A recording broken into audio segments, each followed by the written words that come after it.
All right. You guys sent this article in, and wow, this November full moon, it's really got me thinking. Yeah. It's a November-y Hod telihold-elengedes-november. And honestly, it's like full moons, but on a whole other level. Yeah, for sure. We're going way past, just the astronomy. We're Yeah. diving into like the astrology, a little bit of history, even some like ritual stuff. What do you say?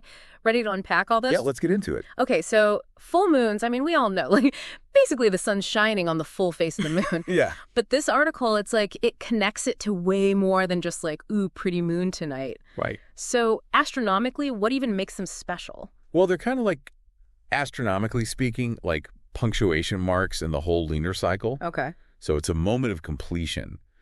The waxing is done, the waning is beginning. Okay. If you're thinking like a wave, it's that peak before it starts to crest and recede. Okay, I like that visual. But this article goes even deeper, and it's like it's connecting these lunar cycles to human life cycles. Right. It talks about these like 4 by 7 year chunks. Yeah.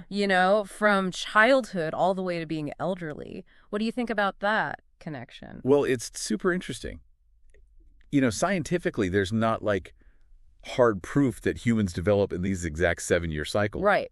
But, the idea of cycles, of phases, Yeah. it definitely resonates with how we experience life. I mean, we go through these really distinct periods. For sure. Each one has its own, like, set of challenges, Uh-huh. its own transformations, kind of like how the moon goes through its phases. So it's more like a symbolic echo then. Exactly. Like a bigger reflection of these universal patterns Yeah, of growth and change, which we see everywhere. exactly. And it gets even cooler when you think about the names, like specifically for this full moon. Okay, yeah. We got the Beaver Moon, we got the Frost Moon. All right, now those sound pretty intriguing. What's the story there? So the Beaver Moon, it comes from back when people were like really plugged into nature. Yeah. Like it was the time to set beaver traps before, all the swamps froze over. Oh, okay. Got to make sure you have those warm furs for winter. Practical. Super practical. Yeah. And if you think about what beavers are up to right now, they're gathering. They're prepping their lodges. Yeah. Getting ready for those colder months. It's so cool how even the name for this full moon ties back into that whole preparing and changing thing. Right. Like, it's just central to this time of year. Yeah. It's like beavers are unconsciously mirroring these big cosmic cues. It's beautiful, right? And it shows how we as humans, we're part of these bigger cycles too. Totally. We might not be building dams out there, Yeah. but we are making adjustments. We're prepping for shifts, Yeah. responding to changes around us. It's all connected. Yeah. And speaking of shifts, this full moon, it's happening in Taurus.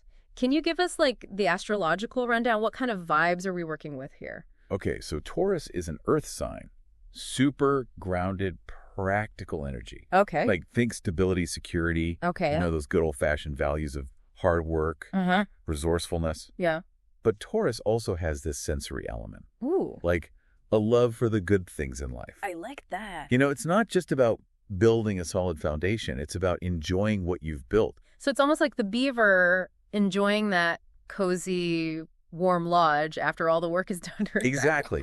And with the full moon, those Taurian themes, they get like amplified. Okay. It's a time when we might feel more drawn to creating stability in our lives, connecting with nature, indulging our senses, appreciating the abundance around us. This is where it gets really interesting for me because the article specifically mentions relationships during this Taurus full moon, and it's talking about like reevaluating the balance or lack thereof in them. What kind of imbalances do you think might come up? Mm-hmm. Well, Taurus energy really encourages us to look at the foundations of those relationships. Yeah. Like, are they built on mutual respect, trust, shared values? Are they bringing us joy, a sense of security? Yeah. Or are they draining our energy, Right. leaving us feeling kind of depleted? This full moon might highlight those areas where things feel a little off. Okay. Maybe you're giving more than you're receiving. Maybe you're holding on to something that's, not really serving you anymore. Okay, so this ties into that letting go theme that the article keeps bringing up, right? Like releasing what's not helping us grow anymore. But how does that fit with, Taurus wanting stability and security? It feels kind of contradictory. Yeah, it's a great point. And it really shows how complex these cosmic influences can be. Letting go can be tough. Yeah. Especially for a sign that values stability. But true stability, it comes from being grounded in who you really are. Right. And sometimes that means letting go of what's holding you back from your fullest self. So it's not just about holding on to everything you've got. Right. It's about being picky about what deserves to be in your life. Exactly.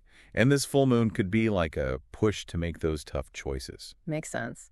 And, sticking with relationships, the article also talks about this full moon bringing results. Oh, yeah. From our romantic and financial investments. Long-awaited results. That sounds pretty good. It does. So what does that even look like, and how does that connect back to Taurus? What's cool here is that it really reflects that patient, persistent Taurus energy. Yeah. It's not about overnight success. It's about consistently putting in the work over time, like a gardener with their crops, Yeah. They don't plant a seed and expect to eat the next day.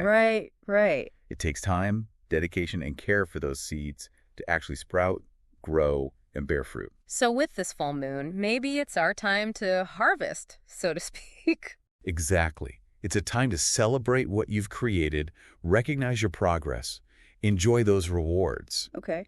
But remember, culmination, it often involves letting go too. Right. Back to that. The full moon, it's about completion and release. So those results, they might not always look like you expect. Interesting. They might come with endings, with shifts that lead you to a path that's more aligned for you. That's a really cool way to look at it. Yeah. It's not just the finish line. Right. It's realizing that even in those wins, there's this cycle of release and renewal happening behind the scenes. Yeah, it's like reaching the top of that wave. Exactly. That coming down is as much a part of the journey as climbing up. And recognizing that can be really empowering, right? Absolutely. It helps us to embrace those ups and downs. The ebb and flow of it all. With more grace. Yeah. With acceptance. Exactly. Which brings us to, the next level of this whole full moon energy, this letting go thing. Right. Especially with it being in Taurus. It's interesting how this article really emphasizes letting go of past hurts, blockages, as a way to embrace the flow of life. Yeah. It's all connected, right? Back to the full moon as this point of completion. Right. And release, like we were saying. But what does this flow even really mean? Right. Is it totally surrendering? Or is there a choice in there somewhere? That's a great question.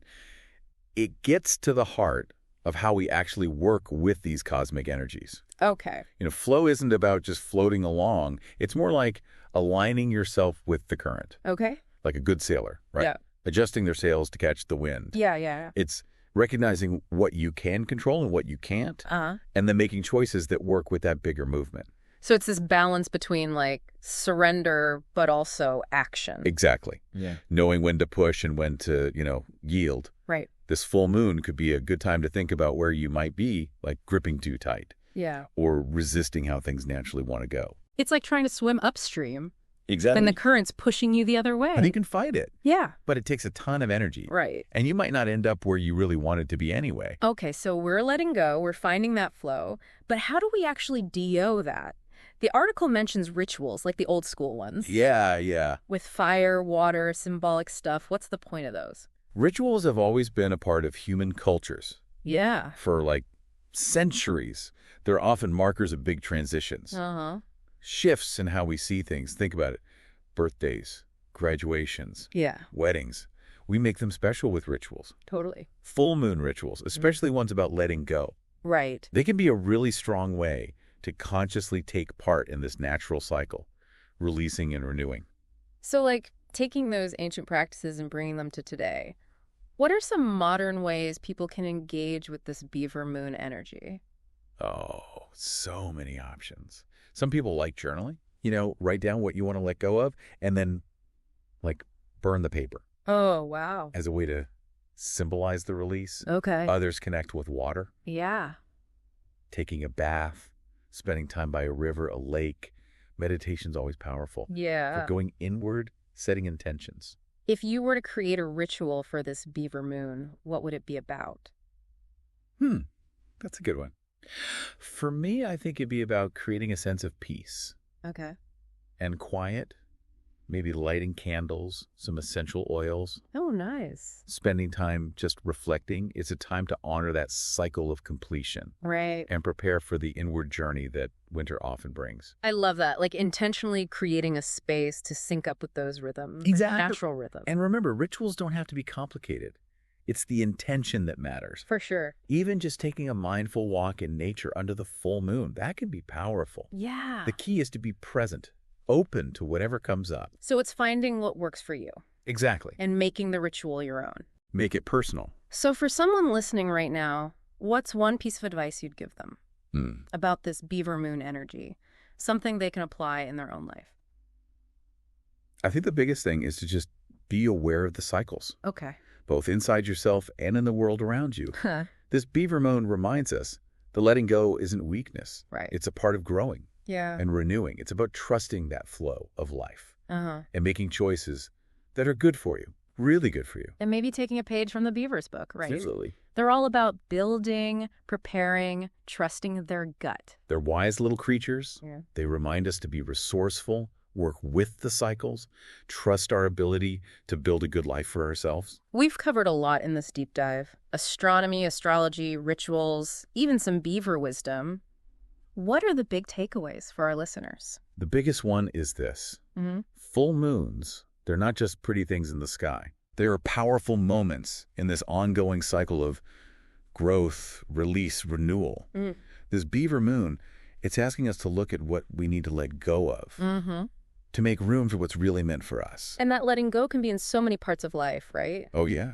Relationships, finances, our beliefs, even old habits. It's a whole life process. It touches everything. I think this article really shows that full moons aren't just happening up there. Right. They're chances to tap into something much bigger. Yeah. Something that connects us to the rhythms of the universe, to the wisdom of nature. Beautifully said. It's about knowing we're part of something so much greater. Right. And letting those bigger forces guide us. So as we're wrapping up this beaver moon deep dive, there's this one question that keeps coming back to me. The article talks about flow, aligning you with your true path. I know exactly what you mean. So what if this full moon isn't just about letting go? What if it's also about starting to listen, to pay attention to where that flow is trying to lead us? That's such a beautiful thought to leave our listeners with. Yeah. I love that. It's like the full moon is lighting up not just the sky, but also our inner world. Yeah. Showing us paths we may not have seen before. We'd love to hear what you guys think. Have you noticed this letting go thing, this flow popping up in your own life lately? What feels strong to you about this beaver moon energy? And if you were to make your own ritual, what would it be about? Share it with us. It's amazing how, these old traditions and these modern practices all come together under the full moon. It really shows how we as humans, we've always looked to the sky, right? For guidance, for meaning, to feel connected to something bigger than ourselves. This beaver moon deep dive, it's been, wow. Yeah. Really eye-opening. It reminds us that we're not just these separate individuals. Yeah. We're all threads in this huge tapestry. Right. All connected.